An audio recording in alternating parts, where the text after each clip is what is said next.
Friends, welcome to KD का फंडा। My name is Kamaldeep. तो आज जो मैं आपके लिए लेके आया हूँ वो है आईबीपीएस आरआरबी 2020 की प्रीवियस ईयर कट ऑफ। ठीक है, क्या इसमें डिस्कस करेंगे हम? प्रीवियस ईयर कट ऑफ, साथ में डिस्कस करेंगे exam pattern and what should be your strategy to clear this exam. Done. तो इसमें मैं आपको पीओ और क्लरिकल दोनों एग्जाम के लिए स्ट्रेटजी बताने वाला हूँ। तो चलिए स्टार्ट करते हैं। ठीक है, तो ये हमें पता है आईबीपीएस ने अपना ये निकाल दिया है नोटिफिकेशन। तो 1 जुलाई 2020 से 21 जुलाई 2020 तक ये आपका था। ठीक है, ऑनलाइन फीस जो थी उसकी डेट भी आपकी 1 जुलाई 2020 से 21 जुलाई 2020 तक है। डन। तो प्लीज जल्दी से भी इस फॉर्म को फिलअप कर लीजिए जिनको बैंक में जॉब चाहिए, और काफी अच्छी अपॉर्चुनिटी है। ठीक है, क्योंकि सितंबर अक्टूबर में उन्होंने दे रखा है। देखिए यहाँ पे आपका प्री एग्जाम जो है वो हो जाएगा। डन। तो आपके पास हार्डली 2 मंथ्स बचे हैं। ठीक है, और अगर सितंबर लेके चलूं, अगर अक्टूबर लेके चलते हैं तो 3 मंथ्स अभी भी हमारे पास फिर हैं। क्लियर? तो चलिए स्टार्ट करते हैं प्रीवियस ईयर कट ऑफ से। सबसे पहले मैं आईबीपीएस आरआरबी क्लरिकल की प्रीवियस ईयर जो कट ऑफ थी उसके बारे में डिस्कस करेंगे। सबसे पहले देखो आंध्र प्रदेश की बात करते हैं। तो आंध्र प्रदेश की बात करें तो 2019 में ये थी 71.50। कितने में से? Out of 80। ये जितने भी कट ऑफ्स हैं ये आउट ऑफ 80 हैं जी, 80 में से हैं। ठीक है, मतलब 80 में से जिसके 71.50 थे वो सिलेक्ट हो गया, इसके नीचे वाले सिलेक्ट नहीं थे। समझ आई बात? क्योंकि सपोज करो वहां पे आंध्र प्रदेश में जितनी भी सीट रही होंगी, अब टोटल 80 थे, 80 में से कुछ ऐसे बच्चे रहे होंगे जिन्होंने 71.50 से ऊपर जो है वो नंबर स्कोर करे। तो वो सारे के सारे उन्होंने क्या कर लिए, अपनी मेरिट लिस्ट में डाल दिए। ये प्रीलिम्स एग्जाम की मैं कट ऑफ बता रहा हूँ। ठीक है, इस वीडियो में सिर्फ प्रीलिम्स की कट ऑफ है और साथ में मैं आपको एग्जाम पैटर्न बताने वाला हूँ। यही अगर मैं 2018 की बात करूं तो देखिए उसमें 72.50 थी, मतलब उस टाइम ज्यादा थी। तो नेक्स्ट ईयर क्या होगी? कम। तो मान के चलिए जितने भी कट ऑफ्स हैं, इसलिए मैं आपको करवा रहा हूँ, जितने भी कट ऑफ्स हैं इसमें सिर्फ +-5 मार्क्स का आपका रहता है हर साल। या तो +5 हो सकते हैं, मतलब +-5 का ये मतलब नहीं कि सिर्फ 5 ही प्लस होंगे। तो हो सकता है 2 नंबर प्लस हो जाए, 2 नंबर माइनस हो जाए, 1 प्लस हो जाए, 1 माइनस हो जाए। ठीक है, अब देखिए अगला देखते हैं। जैसे आसाम में कितनी थी? 64.75 आउट ऑफ 80। लेकिन 2018 में कितनी थी? ये 67.50। क्लियर हो रही है बात? मतलब 2018 में ज्यादा थी, 2019 में कम थी। क्लियर? तो ये कम ज्यादा का कब रहता है? देखो अगर सपोज करो पेपर इजी आ गया, अगर पेपर इजी है तो सारे लोग ज्यादा अटेम्प्ट करेंगे, मैक्सिमम अटेम्प्ट करके आएंगे। सपोज करो पेपर बहुत इजी था और मैक्सिमम लोग 75 प्लस अटेम्प्ट करके आए, तो ऑब्वियस सी बात है कट ऑफ कहीं ना कहीं 75 के आसपास जाने वाली है। ठीक है, जैसे यहाँ पे 71 72 गई है। लेकिन पेपर सपोज करो थोड़ा टफ आ गया, तो अगर पेपर टफ है तो अब बच्चे सपोज करिए 65 तक करके आ रहे हैं, 65 प्लस 65 टू 70 के बीच में करके आ रहे हैं। तो ऑब्वियस सी बात है सारे सही नहीं होते, कई बार कुछ गलत भी हो जाते हैं। तो उस हिसाब से फिर ये कट ऑफ आपकी डिसाइड हो जाती है। क्लियर? अब बिहार की मैं बात करूं तो 2019 में 74.25, लेकिन 2018 में कम थी। क्लियर? देखो इसमें इंक्रीज हो गया। तो ये कोई फिक्स पैटर्न नहीं किया कि 2018 में कम थी अब बढ़ेगी, कुछ भी हो सकता है जी। ठीक है, छत्तीसगढ़ का देखो कितना डिफरेंस है। 67.75 थी 2018 में, लेकिन 2019 की बात करूं तो 75.50 रहेगी सिर्फ। ठीक है, वैसे गुजरात की बात करूं तो यहाँ पे थी 63.25 और 2018 में बहुत ज्यादा थी, 69.75 थी। हरियाणा की बात करूं 2018 में 76.25 और 2019 में कितनी? 76। अभी तक सबसे ज्यादा भी इसी की आ रही है, देखो हरियाणा की। तो जो हरियाणा से भर रहे हैं ध्यान रखिएगा। 2018 में हिमाचल में बहुत ज्यादा गई थी, देखो 77.50, काफी इंटेलिजेंट लोगों ने भरा था उस टाइम। लेकिन 2019 की बात करूं तो उतना अटेम्प्ट नहीं हो पाया, 71 ही कट ऑफ गई सिर्फ। क्लियर? JNK की यहाँ अवेलेबल नहीं थी, 2018 की अवेलेबल थी, 70 थी। झारखंड की बात करूं तो यहाँ पे 69.75 थी, लेकिन 2019 में बहुत कम चली गई जी, 58.50।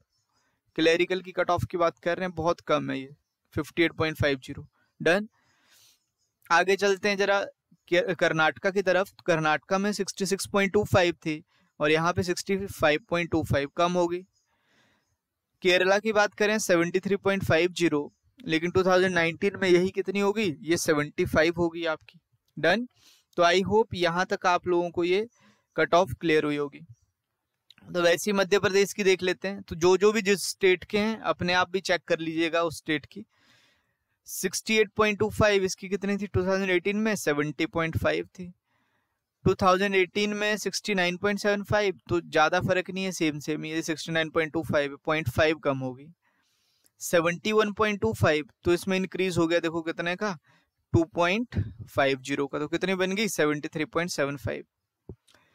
पहले 74.75 थी। पंजाब की देखो हाईएस्ट, आई थिंक ये सबसे हाईएस्ट है इस टाइम तक। ये 76 थी ना 2019 में हरियाणा की, तो पंजाब की हाईएस्ट हो गई कितनी, 77.50। मतलब इससे ऊपर जिनके मार्क्स थे वो सिलेक्ट हो जाएंगे, बाकी नीचे वाले रह जाएंगे। देख लो 80 में से आउट ऑफ 80 थे ये, तो बहुत मेहनत करनी पड़ेगी, ध्यान रखना आप लोगों को। इसके बाद मैं एग्जाम पैटर्न भी बताऊंगा आपको।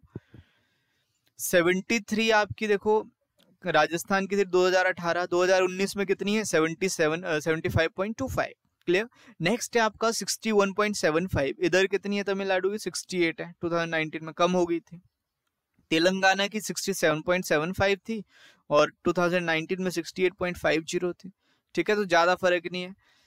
अब त्रिपुरा की देखिए जरा, 2018 में 48.75, बहुत ही कम, सबसे कम थी। लेकिन अगर 2019 की बात करूं तो 20 नंबर का इंक्रीज हो गया, सीधा 20 से भी ऊपर है। समझ रहे हो बात। तो ऐसा भी हो सकता है, ऐसी कोई दिक्कत वाली बात नहीं है, इसमें कुछ भी हो सकता है। आपका कितने नंबर भी प्लस माइनस हो सकते हैं, पर ज्यादातर केसेस में +-5 के दायरे में ही रहेगा। ठीक है, ये एक्सेप्शनल केसेस होते हैं कुछ। अब यूपी की बात करें तो 70.75, तो अगर यहाँ पे बात करूं तो यूपी की कितनी होगी, देखो अब 74 होगी।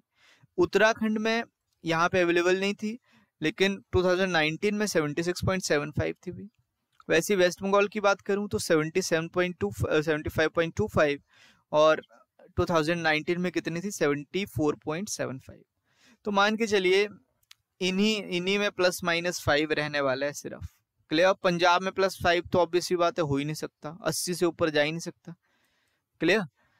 तो मान के चलिए 75 आपको अटेम्प्ट करके आने। अगर आप क्लरिकल का एग्जाम दे रहे हैं किसी भी स्टेट से तो 75 बिल्कुल एक्यूरेट आपको करके आने। अगर इससे ज्यादा कर पाए तो बहुत अच्छी बात है, लेकिन इतने तो मिनिमम आपको करने ही है, 75 क्वेश्चंस। ओके, अब बात करते हैं जरा पीओ की, आरआरबी पीओ। पीओ में आंध्र प्रदेश की देखें तो 58.50 है 2019 की, 2018 में कम थी काफी, 52.50 थी। डन। आसाम की बहुत ड्रास्टिकली डिक्रीज हो गई थी 41.50, लेकिन 2018 में काफी थी 67.50, काफी अच्छी थी भई ये। डन। बिहार की देखी जाए तो 45 थी 2018 में, 2019 में ही 58 हो गई।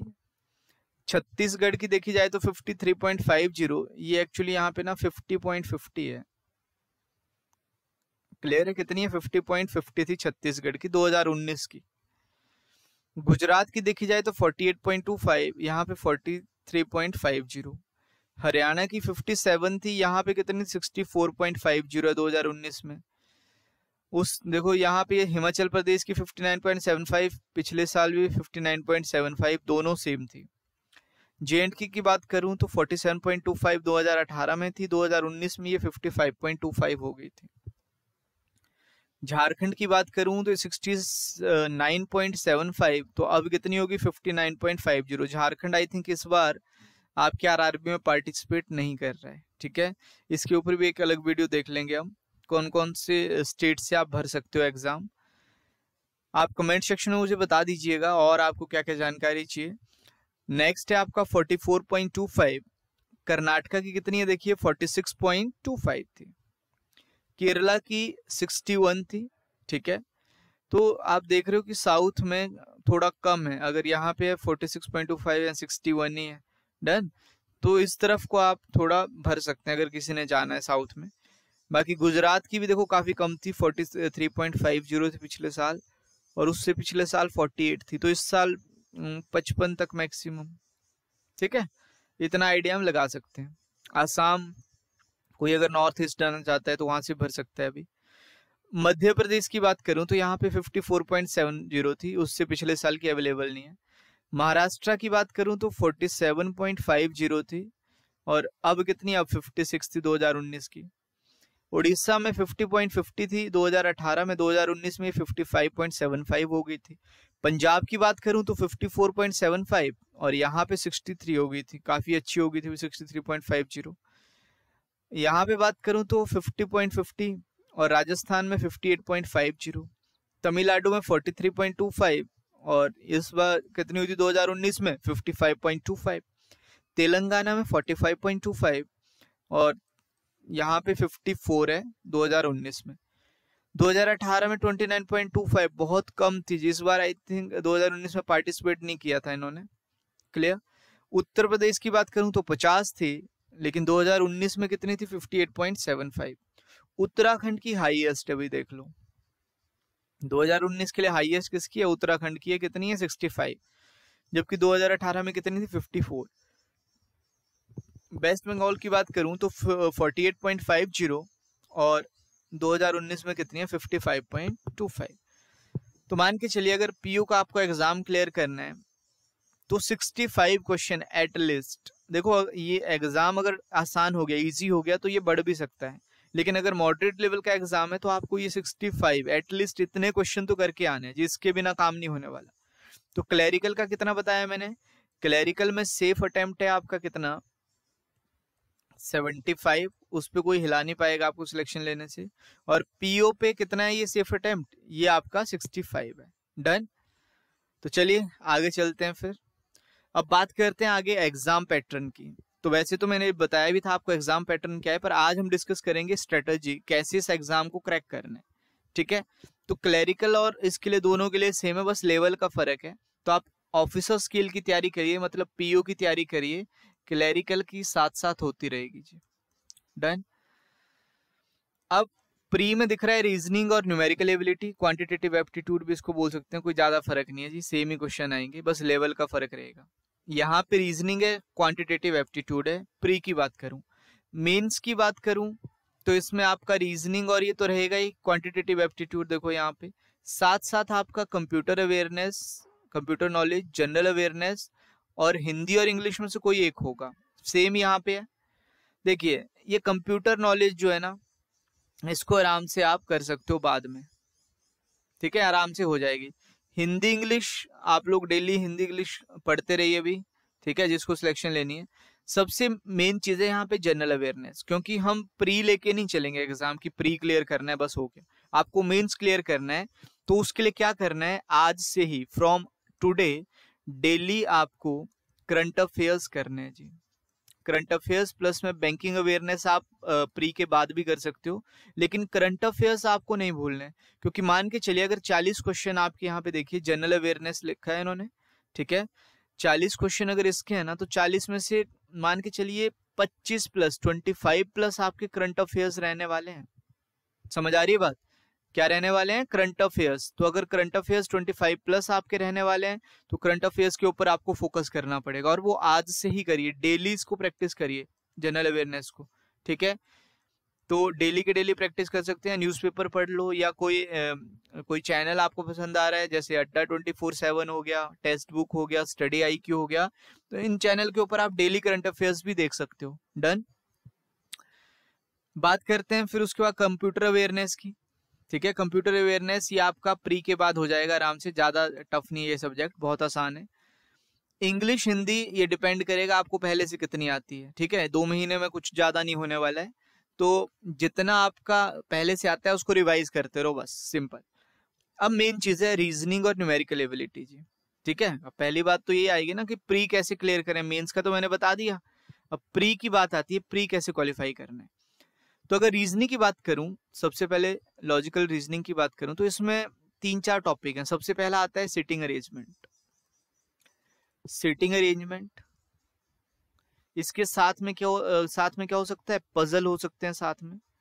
तो सिटिंग अरेंजमेंट प्लस में पजल, ये आपके मान के चलिए 20 कर क्वेश्चन इसके रहने वाले हैं, मिला के 20 क्वेश्चन।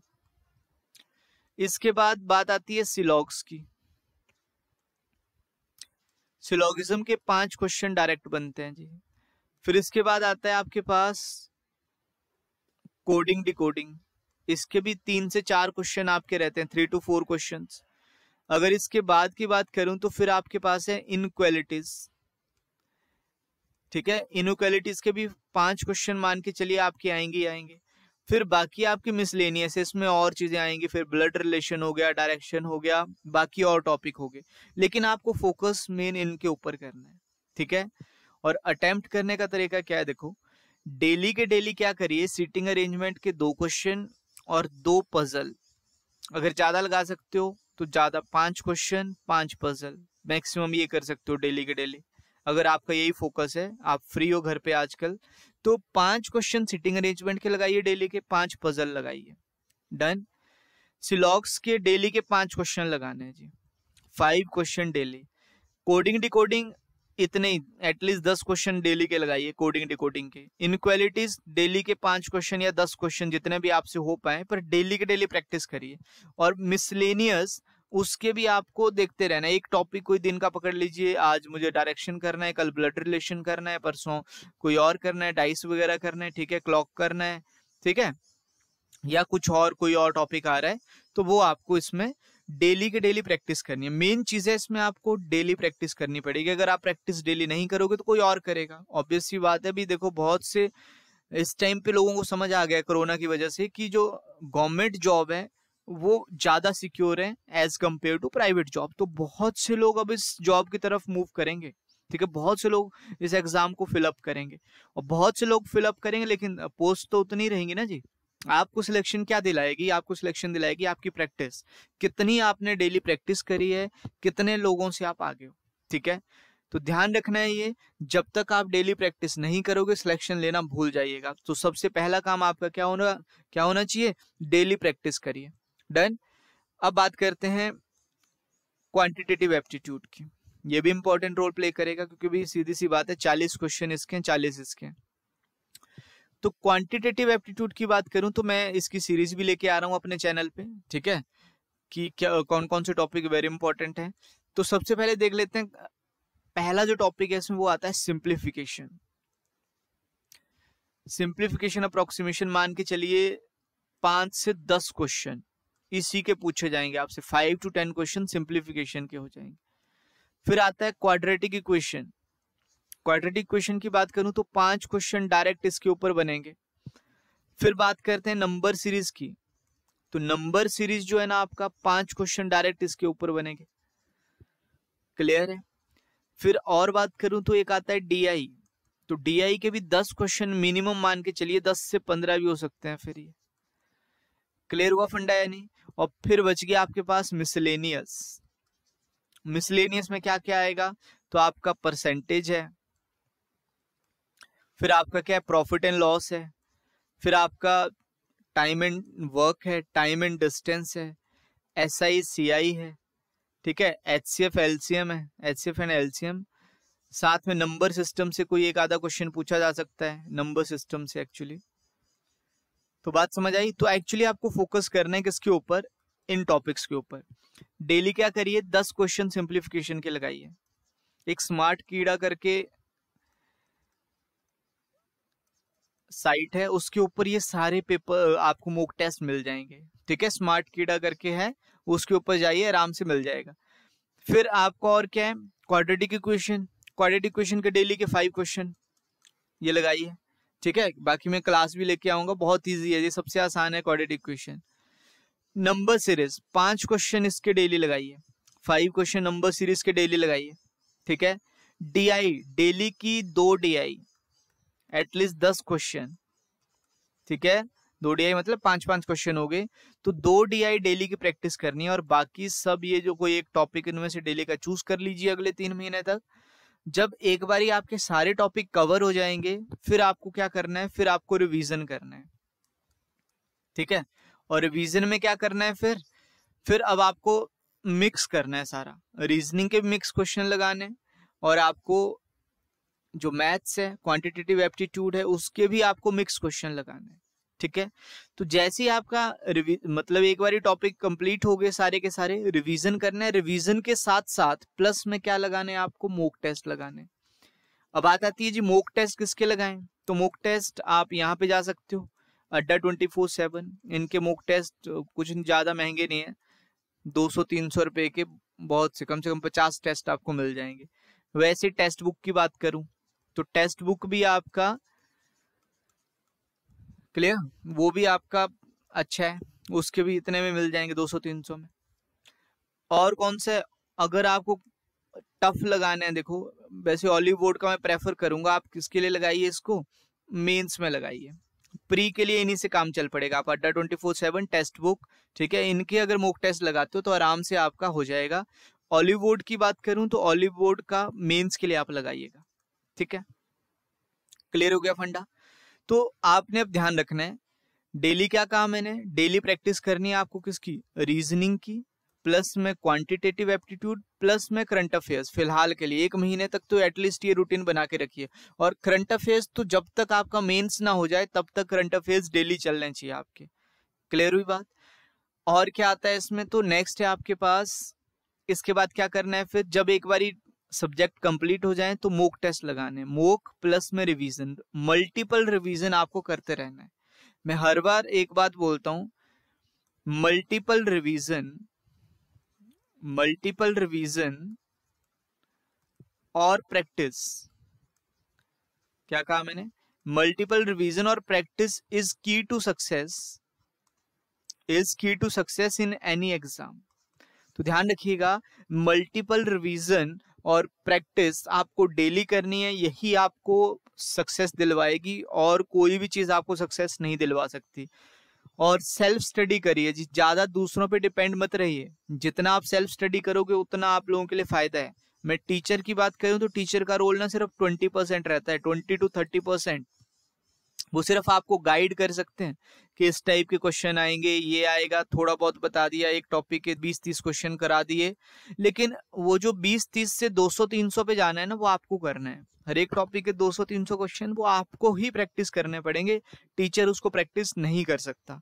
आई होप ये चीज समझ आई होगी आपको कि कैसे इस एग्जाम को प्रिपेयर करना है, ठीक है। बाकी कोई भी और क्वेरीज है आप मुझसे कमेंट सेक्शन में पूछ सकते हैं, ठीक है। बाकी मैं ट्राई करूंगा कि आपके लिए एक क्वांट की सीरीज लेके आऊं, जिसमें आपका पूरा ये क्वांटिटेटिव एप्टीट्यूड जो है वो हम कवर करेंगे, ठीक है। चलिए फिर आज के लिए इतना काफी है, और प्लीज मेरे चैनल को भी सब्सक्राइब करिए और बेल आइकन को जरूर प्रेस करिएगा। डन, चलिए, थैंक यू वेरी मच।